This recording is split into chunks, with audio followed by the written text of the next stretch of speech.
the freedom of having that weight off, because I wasted all that time with my family sitting on the sideline. I'm not a bench warmer anymore. Thank you, thank you, thank you.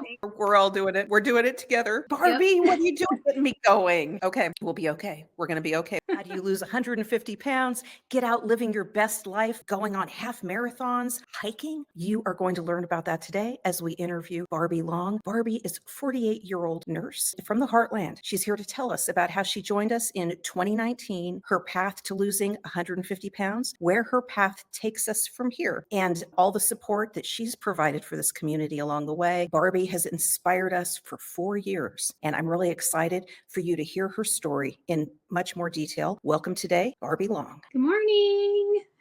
Good morning, Barbie. How are you? I'm great. Great. How are you? I'm doing well. So this is our Taking Names podcast for people who kick butt and take names. And you have been taking a lot of names in this community. You are one of those people that everyone seems to know.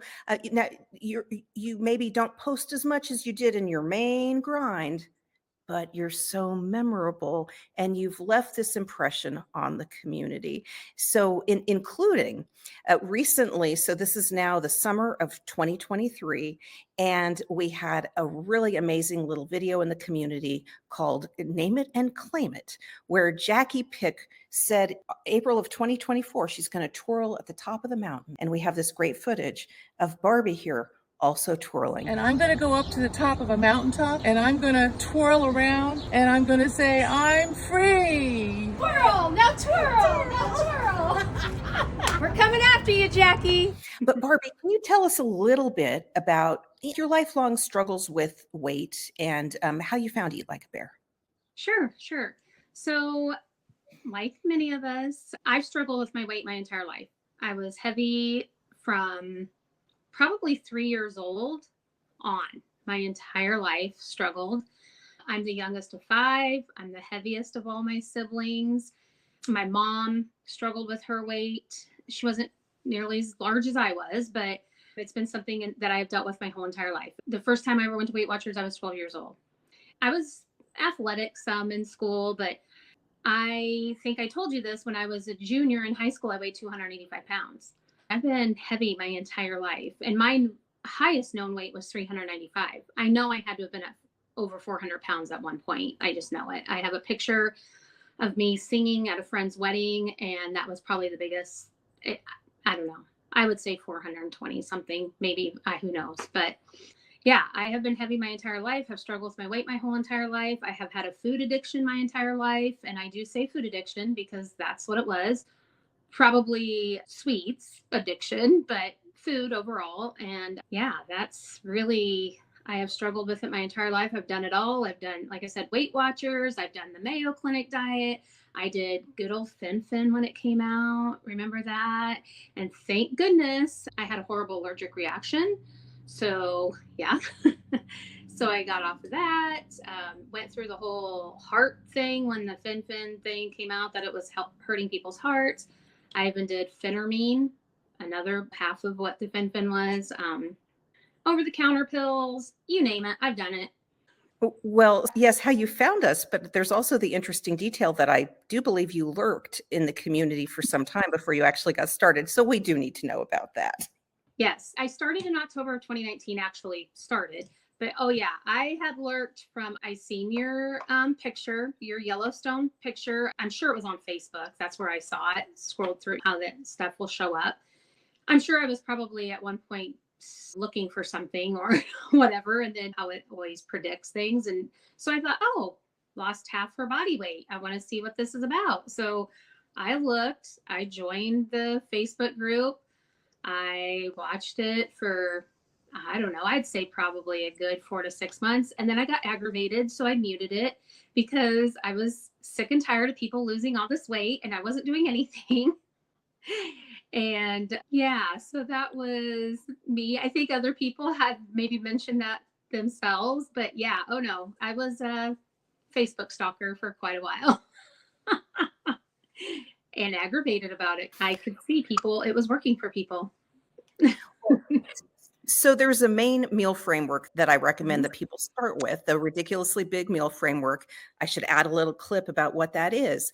But the thing of it is that everyone then really, I encourage people to try it, lean into it and the knowledge that we have from it, but then take it and adapt it if necessary. And so I always like to ask people, did you implement the framework and adaptation of it? What did your eating look like to lose the weight? When I started, that was October of 2019, October 16th of 2019, not quite a week before I had gotten my employee wellness labs and knew I was diagnosed pre-diabetic. I knew it was coming. And on that day, my husband and I took a trip to about 75 miles from here. And on the way, I was upset about my blood work, about the fact that I was pre-diabetic. My A1C was 7. And so I downloaded your digital book. I started reading it on the way up there, was reading it out loud to my husband. And literally that day, we did the ridiculously big salad for that week. And then I saw the results. I think because I was on a Wednesday, so I did it. And I always weigh on Saturdays. I think I lost probably about 7, 8 pounds from just Wednesday to Saturday. So then I decided, I read about when you did your extended fasting. I started researching intermittent fasting. I started just right off the bat. I didn't wave, wander, nothing. I just fully implemented the Eat Like a Bear model. I never looked back, even through that, because that was October. So Thanksgiving came the next month, Christmas came the next month. I made keto food or whatever for Thanksgiving dinner, but I just stayed with the framework as much as completely possible. I gung ho for probably a year and a half. Like I really just stayed with it. And it was easy. That's what I loved about it. And my husband joined right away with me. I know some people had asked about my husband, and unfortunately, he's not here. I'm really disappointed. I was upset yesterday when I found out he had to go back to work today. But yeah, he joined me right away too.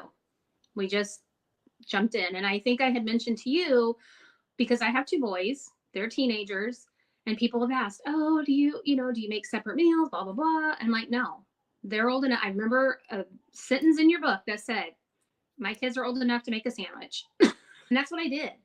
I did. It was really that moment. I can't remember who asked me what was your aha moment of when you really got in there. I can't remember how she worded that, but honestly, for me, it was that day, October 16th, reading your digital book. I downloaded them both and just printed them off, read them over and over. Because Barbie, what she did ask, I have it here. Was there a moment when it all just began to flow? And so you came right out of the gate. Right out And of the gate. I just want to say something about that. Because there's a lot of different views of this. Maybe people should do it gradually or maybe kind of slow the results so that it is more sustainable, that sort of thing. But in my experience, and I feel like Barbie is a sister on this, is if you can get to a life-changing weight and get out and live that new life, that's going to reinforce those daily good decisions. And this is why Barbie is maybe viral in the Eat Like a Bear community, because of how Barbie has really transitioned into her new life. Tell us a little bit about some of the things that you're able to do now, Barbie.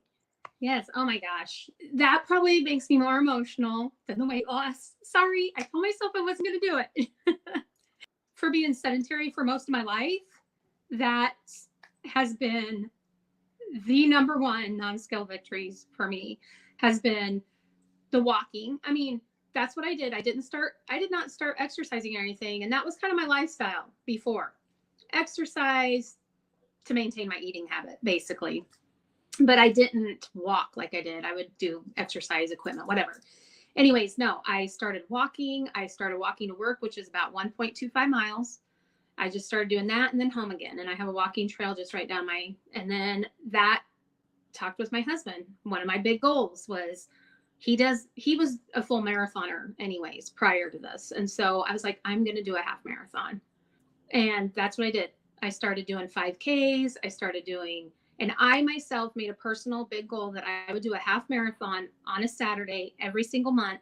And I did that for probably 2 years or a year and a half to 2 years. Never forget the first time I walked 8 miles on my own. And that's not even a half marathon, that's over a 10K or whatever. But I thought I was going to die. I thought my legs were going to fall off by the time I got home.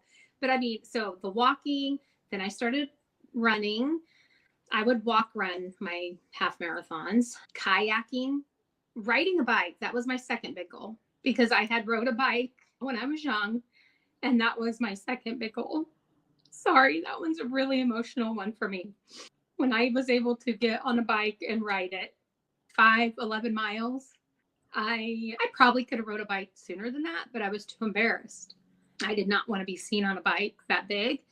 And my knees, I had bad knees too. So, but anyway, so biking and walking and then kayaking, that was my next big goal, was to get in a kayak. Oh my gosh, hiking. We hiked in the mountains. We hiked everywhere around our lake. We did every year. I don't know if you know much about your state park system, but every year they call it the first hike of the year. And that was what I did. So January 1 of 2020, that really started for me. We did our first hike of the year, and it was hard for me because we were hiking in snow and ice and going down hills and up hills, but I did it. That was only from October to January that I did that. And then we've done that ever since. And then a big one last August was I was going to climb a 14,000 footer, a mountain. And we did that in Colorado last year, Gray's Mountain. And that probably was one of the hardest things I've ever done in my life, but it was awesome. And I did it. And I still walk every day. I've had a goal myself to exercise every day, close all my rings on my Apple Watch every day. It's just been, even going to we just got back from New York City, and Michael made a comment during one of our things that we're doing. He's like, could you imagine 3.5 years ago, we would have never been able to do this? The freedom of having that weight off. I mean, getting in an airplane without a seatbelt extender, getting in a booth, sitting in those tables that you did not think you'd be able to sit at. Those are the life-changing non-scale victories that way surpass the number on the scale for me, because I wasted all that time with my family, essentially, sitting on the sideline. I'm not a bench warmer anymore. Yeah. Oh, that is what a quotable quote. I am not a bench warmer anymore. And so this would be another point. We should inject the Jackie pick twirling from the mountaintop right here, because what is so inspirational about it, Jackie, who's not with us today, but often joins us here, she says, in April of 2024, I'm going to go to a mountaintop and I'm going to twirl because I am going to be free from all of the limitations that I've had from my weight. And that is exactly what you're voicing here. And Yep. We have an amazing clip of you twirling and saying, I'm coming to get you, Jackie. And I'm going to go up to the top of a mountaintop and I'm going to twirl around and I'm going to say, I'm free. Twirl, now twirl, now twirl. We're coming after you, Jackie. And that it's just, I feel like there's a lot of twirling in our future here to Eat Like a Bear. And we all need to go out and get clips twirling. For sure. When I seen that clip of her saying that, like that got me right here, because that's exactly right. I was like, you can do it, Jackie. You can do it. And I'm going to be there with you twirling on that mountaintop. Yeah. We're all doing it. We're doing it together. Barbie, What are you doing? Getting me going. I know, going. Sorry. Oh gosh, I know. Okay. We'll be okay. We're going to be okay, Barbie. Okay, let me even remember what we're talking about here. I'd like to add a little something. Barbie, I'm amazed and inspired by the photos, by the stories that you've had. But a lot of times we'll have people who get started and they say, okay, well, tell me exactly what exercise to do. And so I want to just put this little asterisk here because, for instance, I didn't do any exercise at all until I'd lost about 70 pounds. Yep. And then I started out walking. And then really, it wasn't like the number of reps or the number of miles or counting. It was getting out and just really enjoying life, just being able to get out and do that thing. And so I want to emphasize the message that it's the eating that's going to drive these results. And that takes a lot of energy. And that's where our energy needs to go in the beginning. And then we can implement any of the physical activity as we can and we should. And by the way, I feel very strongly that it's that then integrating that in a way that's joyful and that fills your heart. that is then your long game maintenance play. And so I'm curious how you feel that the physical activity has become integrated with the eating model. So can you tell us a little bit? You're 150 pounds down and you're 4 years in. How does your eating and your physical activity look today compared to where it was in the beginning? Sure. And I agree 100%. I say, and I know people probably heard it, it's not about the exercise. 95, I even say probably 99% is your diet. I started in October of 2019. I did not start exercising like at all. I didn't do anything until the end of March of 2020, maybe April of 2020, because COVID hit our area in Southwest Nebraska the end of March. So when we were in shutdown, lockdown, quarantining, then, and of course I wasn't, because I was an essential worker. I just started walking to work, and that's what it was. Walking. I just walked to work, and I knew it was like I said, it was about 1.2 miles. And I thought, oh, I can do that, But really, I agree with you. The exercise did not come until I had lost, gosh, I can't even remember what I had lost by then. I would say probably about 70 pounds, I'm sure, because by July, I'd lost 127 pounds. I agree with you. Walking. I didn't do any resistance. I didn't do nothing. That's walking. And that was because I'd lost the weight. Exactly. So putting your energy into that first. So it took you 8.5 months to lose 100 pounds. You are a career woman. Tell us a little bit about your career, your schedule, and your focus from your career versus the focus you were able to put into your eating in those beginning months. And that's why one of the things that I loved about Eat Like a Bear, because you're eating one meal a day. And at that time, when I started Eat Like a Bear, it was a horribly stressful time at our work. I had a couple of people, one of my secondhand person had left. So I was working from 8 a.m. until sometimes 10:30 at night. And so this framework worked with that. And that's when I know you don't have to do this. I always say this to people. The framework of Eat Like a Bear, 1 meal a day is all you have to do. But that's when I did do extended fasting. And so that just worked with me. The stress on my work, the energy of being able to, I was working those late hours, but I had energy. That was one of the biggest things. And the mental, I have to go with the mental well-being that this has caused for me has been exponential. I can't even tell people, because I struggled with depression. And of course, I lost my mom in 2016, and she was my best friend. I know she sees me. Sorry. I can't thank you enough, Amanda, for this framework because of the mental stability that has caused for me. And of course, we all know it's hard to talk about depression. It's hard to talk about your mental health, but it is just as important as your physical. And that's one of the things that even my health providers, because I wasn't on, again, even being a nurse, I know the importance of antidepressants, and I couldn't bring myself to do it. So one of those people that I can do it on my own, but I have to say, this is what did it for me. I wasn't as mean and nasty to my family, to my employees, because I was grieving on top of all this, So the mental well-being, the energy level, the able to still work those hours and still do what I was doing, I just can't express it enough. And I've been on the other side. I've been there. We're like, oh, sure. Yeah. But it's the truth. It's the truth. It works. I can't tell people enough. And it tends to take a lot of energy in the beginning, for sure. Oh, yeah. But I mean, same here. The energy that I have now to juggle the things, I can handle so much more. Mm-hmm. Food affects our health. Of course, we all know that. But eating on point consistently every single day is simply a game changer.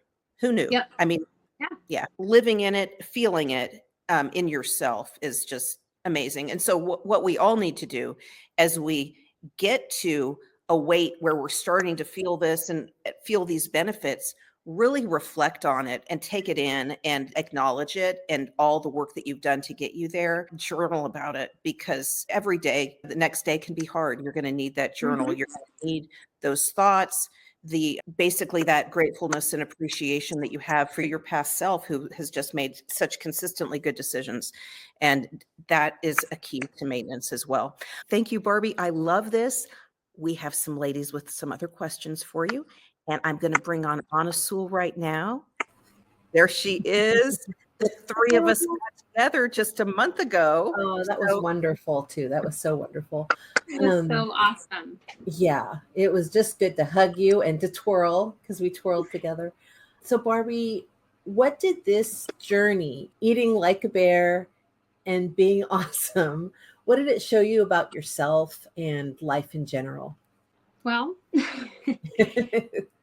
it showed me that I had more strength than I ever thought I did. I've always been the type of person that wanted to excel in everything that I did, and very type A, my grades, I was involved in everything from school. Even as an adult, I've always been involved in things. And that was one thing that always was frustrating to me, is that I felt like a failure with my weight. And this lifestyle, this way of eating, it really showed me that I definitely was stronger than I thought I was. One of the things, and I know that people say it in Eat Like a Bear community, but my husband and I, that's one of our saying is we can do hard things. That really, really was one of the biggest things, was I had the strength to do this, to continue to do this. I was able to overcome my addiction. And granted, it's still there, and I fail. I'm human. I make stupid choices, falling off the wagon, got back on, but it's not devastating to me. I don't feel like a failure anymore. And there's times, because the fat girl's still in your head. Oh, yeah. It's hard for me to see me as I really am. And I don't think people talk about that as much either. Yeah. There is definitely something about doing things that you once thought were impossible to really change how you think about yourself, because Sure. I did something impossible, I could do it again. Yes. Speaking of kind of impossible, tell me a little bit more about the longest 7-mile hike of your life. Oh my God. Yeah. 13.1 miles is a half a marathon, and hiking a 14,000 footer, which was literally only 3.5 miles to the summit. So that was a 7-mile hike. Took us 8 hours to peak and to come back down. There were, I don't even know how many switchbacks there were. And if people don't know what a switchback is, that's when you go like this, back and forth, back and forth, back and forth, back and forth. That was the longest 7 miles of my life. And we got to a point where it looked like the summit was going to be the next switchback. And I just couldn't do it. I started crying. And I said, I can't go. And I didn't want to hinder my husband. I knew my husband could do it. And he started crying. He's like, I'm not leaving you here. And then I was like, you are this far. You cannot not do this. You are Eat Like a Bear. You can do this. You can do hard things. You can do hard things. Yes, that was tough. That I have to say was tough. But we did it. We did it. And and we got back down, because that's the other thing. You get to that summit, and you got to come back down. There's no elevator or escalator to come back down. No. And what people don't tell you is that descending is probably harder than ascending. I didn't know that, because you think going downstairs is so much easier than climbing stairs. Yeah. It's almost like the climb is when you're initially losing weight and getting all the patterns in place. Absolutely. And the decline is like maintenance. Mm-hmm. In some ways it's easier, in other ways it's much harder. Yeah. I love that allegory, because it's true. That is absolutely true. When you're in the grind, when you're doing it, when you're going, it seems easier because you're in it. And then you're like, now what? But that's the other thing. I haven't reached my weight goal that I want Right. to go to. It's a grind. Hammer, Right. hammer, hammer. I always Um, think of what Amanda says. So. the hammer. You have maintained, Mhm.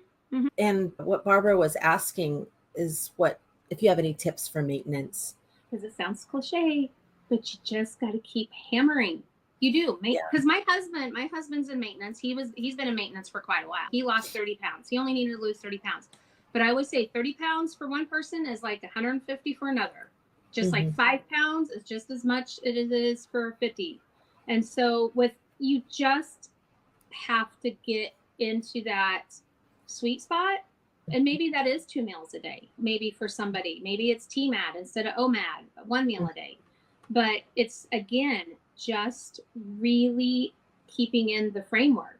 I'm a Christian. I always think God made our bodies. They do adapt. They adapt. Yeah. And so you got to tweak it and find out, oh, am I eating too much fat? Am I eating too much protein? Because that's another thing. Got too much salad dressing on my salad. I would love to be able to say maintenance is just easy. You just eat your 1 meal a day and go on from there. But your body may not like that anymore, you know? Yeah. Yeah. You still have to find your groove in maintenance, just as you find your groove in Yeah. weight loss. And Yeah. my husband is an example of that, because even though he was in maintenance and doing what he had always been doing, he did start to gain a little bit. And that's where you kind of look back, okay, what are you doing? What's different? What have you added? What have you done? You know, and that's what I tell people. What are you going to do when you get to your goal weight? I'm going to continue doing what I'm doing. And even if something's not changing, like how you're making your meal or whatever, our bodies change, our environments change. And that's the other thing you need to do. Maybe you do require more protein. Maybe you do require more good fat. I wish I could have a 100% answer, but everybody's different and everybody's body's different and everybody's needs are different. Like if the salads, if you're getting more with your salads, go to the skillet meals or try to stay within your framework of, instead of doing a salad, maybe you're having steamed broccoli and a piece of good protein. And that's one thing. I don't do a big, ridiculously big salad every single day. I do, and I do stay keto, low carb. That's what I was going to ask you, because a lot of people think that when they get to maintenance, they'll add more carbs. And that probably works for some people. It may. But if you've struggled with comfort eating or food addiction, I think that just is like a trigger, because once that insulin level goes up, you have not just your mind, but also your body fighting you. Yeah. Yep. Yeah. And I agree. And again, like I said, I haven't been perfect. I've indulged. I've had carrot cake because that's my favorite thing. I've done it. But just like you said, it can be a trigger. And I've gone off the wagon. I've gained 20 pounds. I've gained 20 pounds, and it has been hard to get that 20 pounds off. So it's almost like, it's like what Amanda's been saying, if you have the carrot cake, then it makes it harder, not easier. No. And that's exactly true. Amanda knows what she's talking about. People listen to her. And because at one point I had lost 175 pounds. And so I'm up 21 pounds from that. So again, that could be anything. And I wanted to mention to those of you out there that may not know, I started in menopause. I had a hysterectomy in 17, a total hysterectomy. Again, the one good thing about being as big as I was retaining my hormones. Fat cells keep your progesterone and your estrogens. I haven't been on any hormone replacement therapy. That was my decision. That was what I wanted to do. And my gynecologist was okay with it. And he says, when you're ready, just come see me. I also attribute this lifestyle, this way of eating, to that as well. Yeah. Helping with that as well. Hormonal balance. Because they are all interconnected. Yep, absolutely. The insulin resistance, all of that. And by any means, I am not a doctor. I'm just a nurse, and I'm just speaking from my experience. And I always want to do that disclaimer. And what works for Barbie may not work for somebody else, but but you do know things. yes. And I have you've seen things. Friends and family that thought I was completely insane and crazy and literally told me that you're crazy. Who are nurses as well, and then they did it too. My sister-in-law lost 63 pounds. My best friend, He lost over 60 some pounds and is still doing it. It works. Yeah. Amanda's framework works. And Awesome. the community is what supported me too. And I know I haven't posted as much lately, and I think I don't mean that intentionally, but it's because in the beginning and being in the grind and the hammering, that was part of it too. Was Right. being connected with the community, seeing what other people were doing. Because, you know, as I mentioned earlier before, was I had muted Eat Like a Bear at one point. And then I haven't muted it since, but I forget, you know, like, oh, Yeah. because I got it. I got it now, but that doesn't Right. mean, and I forget that I could be supporting or helping somebody else by posting. And I don't ever want to seem, you know, oh, there's that Barbie again. You know, I don't want to be that person either, so. No, you won't. And I know you are very busy because of your job. And I don't know if you said what your job was. Yeah. Did in the beginning, but I'm not sure. Yeah. Yeah, I did. Yeah, I'm an RN. I'm the director of a home health and hospice agency. We're rural and we cover 7 counties. I have 20 employees under me, so it's constantly, you know, Yeah, a hamster wheel. I wouldn't feel bad about not posting very often when you have all that going on. Yeah, I know, but I have to say, I have quite a few people who have joined the Eat Like the Bear community, whether or not they're active or what, but they have joined and they follow and they will say, hey, I saw, you know, this, I saw Amanda say this, or I saw Georgia saying this. I just couldn't butt in to say, Yeah. Barbie, there's never no posting too much. Yeah, you have a life and that's okay. And all these things ebb and flow as well. What I want people to know is that people who haven't posted for a while, if they find themselves struggling, please come back. Come back and post. And if we don't know about struggle and weight, we're the experts. We're the experts in that. And like gaining 20 pounds, come back. Tell us it's okay. We're sisters in all of that. I just appreciate your role and however it works into your life. But also, this is the first I've heard about a little cluster of success cases from Barbie Long, because I'm also interested in that. Because Anna Sewell is part of a little cluster, as she tells her friends and family. So we need to dig into that at some point too. But I'd like to get some other ladies on here. What? Hey, Barbie, we lost your camera.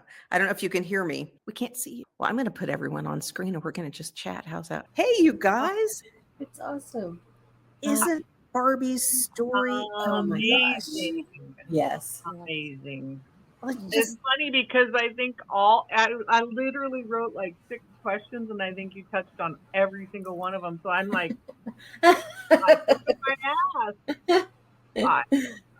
I mean, she really did touch on like almost every single question. I had to really dig deep for something that was harder, more meaningful. well, let's do this as we wait to see if Barbie is able to join us again. Let's all gush about Barbie right Well, now. that's what I was going to do. I wasn't going to ask a question. I was just going to tell her that I think that she's beautiful and I love her twirling and I love her enthusiasm and her joy of life. And I find her so inspiring. I loved the clips of her in the twirling video. It was wonderful. And 150 pounds. And it really also helped to hear that, because it's a little disheartening for those of us that didn't like grab on and really get it and keep it, that she has had a little bit of backslide. She has put a little bit back on, but she still lost 150 pounds. So that story is even more hopeful, because she's able to grasp it again and get back, back in the groove, back in the zone. I hope she can come back, because I want to tell her wonderful things. Yeah. Well, guess what? Hey, Barbie. I do not know what happened. It froze and it wouldn't do anything. I loved the picture of you just, twirling. It looked like you were on some outdoor patio somewhere, and I just loved it. It brought such joy. Oh, thank you. Thank you. I want to say that when you talk about your life, what you've been able to do, well, I have a question, and that is, how many half marathons or races or whatever you want to call them have you done? Well, that's what's funny is I never did track them. Actual competitive half marathons, I've done 3. So I've done our Lincoln half marathon once and another one called the Monument Half Marathon in the Panhandle, Nebraska. But I set a goal for myself to do a half marathon once a month. And I did that, I've done 12 to 13 half marathons. And the furthest, when I did my very first half marathon was in May of 2021. And on May 31st, I walked 15 miles, which was past a half marathon because I'd never done past 13.1 miles. Every Saturday of the month, I would consider my long haul Saturday. So I'd start out and I would do at least 7 to 8, and then I would build up every Saturday to then, okay, this next Saturday will be my half marathon Saturday. So every Saturday since 2021, I've done long haul Saturdays, what I call it. So a lot of miles. Wow. What was your question? Yeah. Well, I just wanted to say your skin is so beautiful. Yeah. And you don't have the neck thing going on. And I know that's partly because you're still very young. But I wondered if you had any secrets about, skin secrets. Well, I do drink a lot of water. I don't know. I used to drink and that didn't start until well into Eat Like a Bear. But for some reason, I thought I needed to drink a gallon a day. I don't do that anymore because of the electrolyte situation. But I have to say, I've been genetically blessed with good skin. My mom, my grandma both had beautiful skin. And I do not have a skin regimen. People will probably die when they hear this. I go to bed with my makeup on. I go to bed with my makeup on. Yeah. I do not wash my face. I do not put toner. I don't do a skin regimen. I don't do anything. So I'm sorry. No, that's okay. No, it's easier for me to hear that it's just a blessing. That it's not anything I'm doing wrong. It's just a blessing. There is one thing I do. Every single day, I do put on sunscreen. Every single morning before I do put on any makeup, I do put on sunscreen. And I don't know if I should say it, but it is a brand that's Glow sunscreen. And I love it because it has some glistening to it. So yeah, in fact, my sister's like, I can't believe you don't wash your face. But I don't. My mom had beautiful skin too. But I do have to say, Eat Like a Bear, this way of eating probably increased it, especially with like the fasting and the healthy eating. I don't have so extended fasts. Did you do extended fasts during you must have to lose that many pounds in that short a time. Yep. And that was that was one of my personal goals. It's right. Not necessary. Not everybody can do it. No, my husband didn't do, I think he did extended fasting with me well after. He just wanted to try it himself. I say that. My good friends, my sister-in-law will extended fasting every so often, but no. I mean, that's what I say to people too. You don't have to do the extended fasting. I do it myself for the health of it, the autophagy of it. That's why. Yeah. So, my husband does one meal a day with me also, but he has never done more than a 23-hour fast. He doesn't do that. He eats things out of the freezer while I'm doing my fasts. Let me just interject to say that for people who are new or not aware, extended fasting is when you take more than a day off of eating. So you might take off eating on your entire Monday, for instance. And so some people will take multiple days where they don't eat. Now, this ends up, it gets a lot of talk in the Eat Like a Bear community because it seems so outrageous, and it kind of is. But in fact, the lion's share of people in the community are eating every single day. Probably the most common is the one meal approach, but we have people eating 2 meals, and it really just depends. There's all kinds of variety. And if you're hearing that, what's this extended fasting or whatever, it is a minority of the group, and it's interesting, and it's something to maybe take note of, but by all means, it's a minority position. A lot of people are having tons of success with a 4-hour window of eating or a 6-hour window of eating, and they'll just break it up and not having any extended fasting at all. So it just depends on your body. Daily eating is important for long-term maintenance. We need to have a habit of eating that's going to be effective for us for maintenance.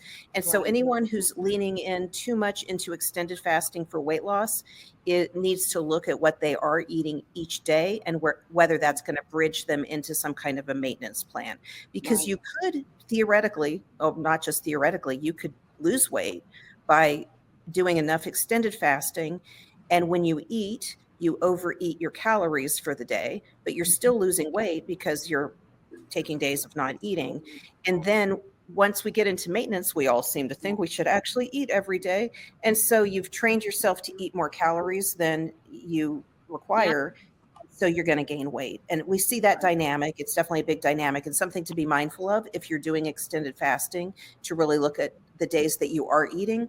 Is it going to take you into maintenance? So that's my little asterisk on all of this. I have a question. What is Yes. your next goal? Either weight loss or activity or whatever that may be. What's your next goal? Well, Anna and Amanda know this. So I kind of briefly mentioned I have bad knees. Too many years of putting all that weight on my knees. So I need to have a knee replacement. I have been putting it off. I haven't wanted to do it because I know that it's going to set me back. But I'm to that point because I have to say the running, I do now know that God meant for me not to be a runner. Because I started doing a little bit of running. And so, but actually one of my big goals is I've gotten to a point where it's safe for me to have it. Amanda and Anna were instrumental in having me see that having the knee replacement will probably help me to get to another mountaintop, because ultimately that's what I would like to do. My husband would like to add to our 14,000 footer resume in Colorado. And so I am prepping myself mentally, first and foremost, but also physically. I want to get some more weight off because at the end of the year, I am planning on having a knee replacement. You know, all those years of damage has taken its toll. You know, I'm only 48 and I have end stage osteoarthritis of my right knee. And it's affecting my hip now, my right hip. So, yep, it's not lost on me that weight did a lot of damage. And so freeing that weight has obviously helped me to become more active and be able to do those things, because if I hadn't got that weight off, the doctors are going to look at me and say, you need to lose a lot of weight before we even consider you for this surgery. So, well, I'm a double hippie, and now so I've had both my oh, I can relate. I've heard that knee replacements are a little tougher to rehab back from, but I also have lots and lots of friends who've had it done, and they say, just do not wait. It is a game changer.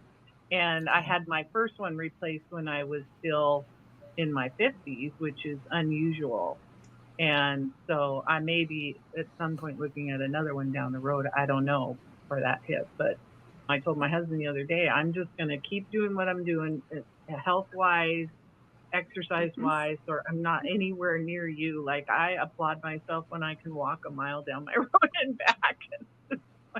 But I mean, I just look at you and go, oh my, I can't even imagine like coming close to what you've done physically. That is absolutely stunning. I mean, it's stunning, Barbie. It's just amazing. And, you know, did you ever think that you would climb a mountain? I mean, no, not cow. in a gazillion years. No, never. Yeah. I mean, like I said, I wasted all that time with my family. I would sit, you know, I'd tell them goodbye when they were going to go to the lake or go do something, go to the park, because I just sit in my recliner. Yeah. It was getting bad. It was getting bad. And I had told my husband, this sounds horrible, but I had told my husband, I will never become one of those people that has to be in a wheelchair just because of the weight.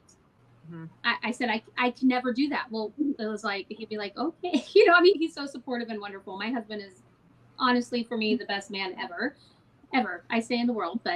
And I knew. And then that's, thankfully, I saw Amanda's post and the rest is history, as they say. But no, I never, ever. I didn't think I would even be able to walk a mile, let alone at the point where I was, I would exercise. I could do an elliptical for 30 to 45 minutes, but but no, never. I have another question too, and this may be like a difficult one. Like I said, everybody hit all the other questions I had written down, and so this one came to me, and I thought I need to ask you this. So, in your role in hospice care, did you see people that made you reflect on your own mortality? I mean, obviously you would, but in the aspect of that, maybe something like what you've done could have, maybe kept them alive a little longer.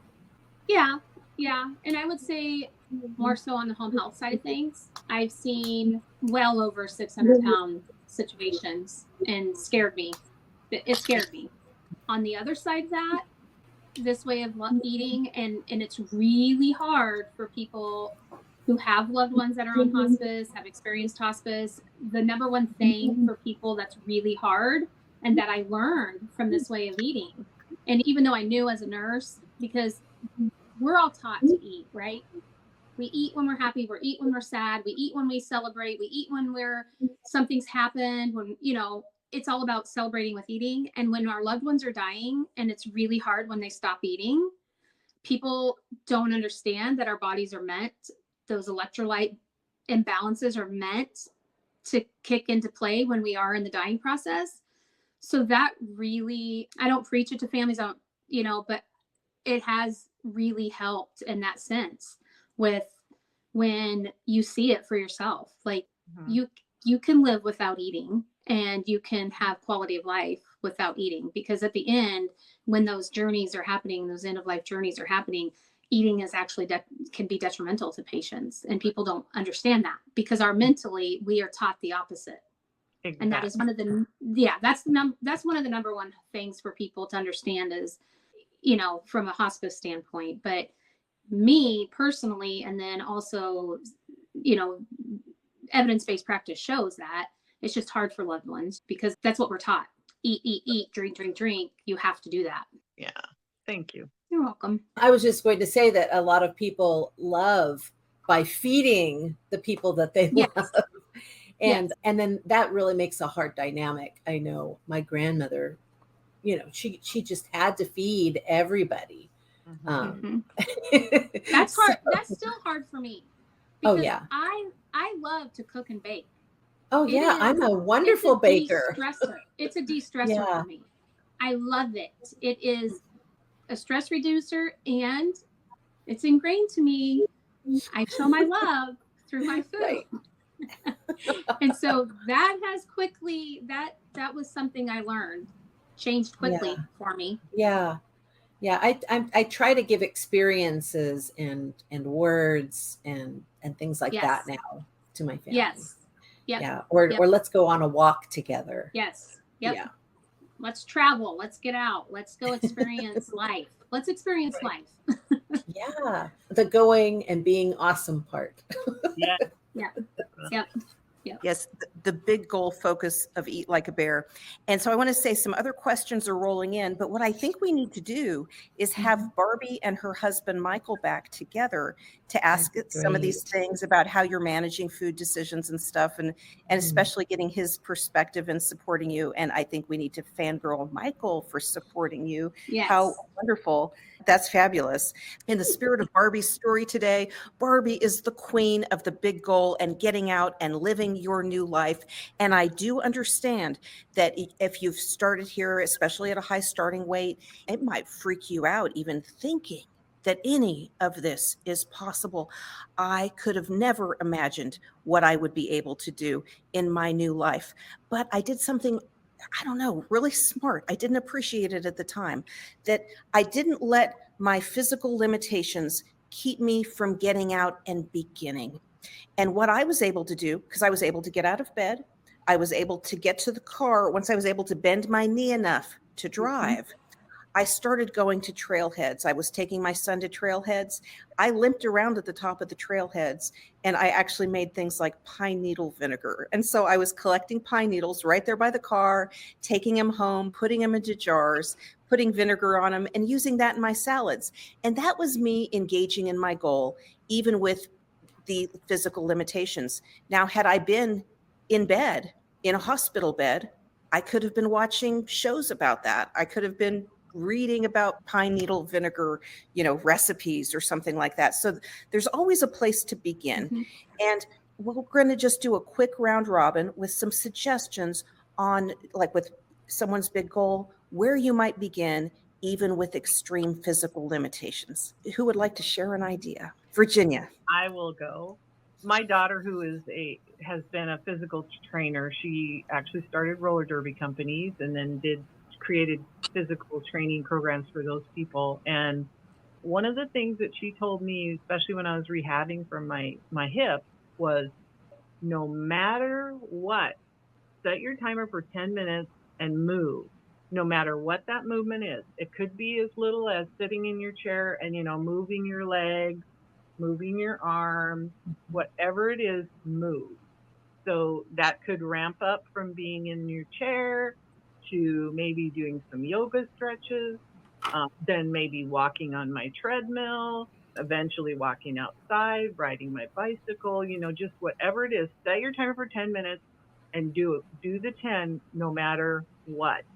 And that has been so helpful to me because I do very little physical activity. And I know that. And I know now, especially listening to you, Barbie, that I'm probably capable of doing way more than I am. But I also had bad hips for so long, and I've had them both replaced and I feel great now. But I had that pain and that agony for so long and the limitation that caused in my body. So it has taken me just this long to be able to go down the street and back and all of that. But I just say set your timer for 10 minutes and move something, anything at all, just move it. That'll be it. Yeah. Do this for 10 minutes. Yes. Doesn't matter. I have two things. If you are in a place and you're capable, but you don't think that you can do it today, pick a date in the future when you think you can actually do it. And you can start out as easily, not easily, but you could start out with just, gosh, that day I'm not going to eat sugar or flour. And don't try to confine your window. You can eat 3 meals or whatever, but it's a start to get you in that direction. And the other thing is, if you can't move and you can't start in any way your big goal, if you're bedridden or wheelchair, whatever, think of what it is you would really love to be doing and then visualize it. And don't just visualize it, but feel it in your bones. Get excited about it and feel the emotions. If it's getting out in nature, then smell the pine needles and smell the woods or the leaves that are on the ground or the flowers or whatever it is. Actually experience it in your mind because that will help your mind to know how to get there. So just start that way. I have one. For me, have a visual evidence of what I've done, because some days I do so little and I'm really pushing to try to do more, just movement and everything. And I will say that tracking it, like, I don't know if you can see, but right there is the beginning of my little, I have these, each one of those is a mile. Mm-hmm. And I told myself I was walking to the Ozarks, and I saw how many thousand miles it was. And that seemed impossible, which I know I can do impossible things that seemed impossible before. And I am aiming for 5 miles a day. A lot of times I only get 1 mile. I am giving myself some extra points for when I do everything on my daily 5 list. But I would just say, when you do the little thing, because what I want to do is I want to have lots of stamina. I want to go on a hike with Amanda and Virginia. But I don't have that kind of stamina right now, and for various reasons, and I want to get there. So just like I cannot do a pull-up, but even though I can't do a pull-up, I get up there every day and I hang and I flex my shoulders, and I'm probably going to start bringing in a step stool and start up here and then go down. It doesn't matter. I'm doing something every day. And actually, I would say the hanging I do every time I walk past it to go to the bathroom or to get in my closet.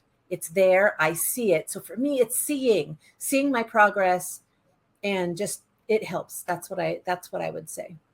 And start with breathing. Start with breathing, because that's honestly, that's how I start. If I'm having a hard day, I just start with breathing. It helps me with physical, it helps me with mental, it helps me calm my body. It's start wherever you can. I fully agree with what you guys said, because that's what I was picturing myself sitting in that recliner. I can't walk a mile, so why would I walk to my front door? And that's what I wanted to say. You have to change your thinking. You have to start there. You have to tell yourself, kind of like the children's book, I think I can, I think I can, I think I can. And I actually have a magnet that a good friend gave to me after my mom had passed away. And it says that. I think I can, I think I can, I think I can, I think I can. I think it says it like 6 times. And that's what I want to tell people. You start with your mind, just like Ellen said, just like Anna said, just like Virginia. Start in your mind, visualize it, and then start speaking it. I can do this. I can do hard things. Maybe it's just walking around your living room. Maybe it's just, instead of lifting a 5-pound barbell or whatever, lift a bottle of water in your chair. Start, and again, it's just starting, and every day putting. Another saying that I have, and this has been throughout a lot of my life, is just breathe.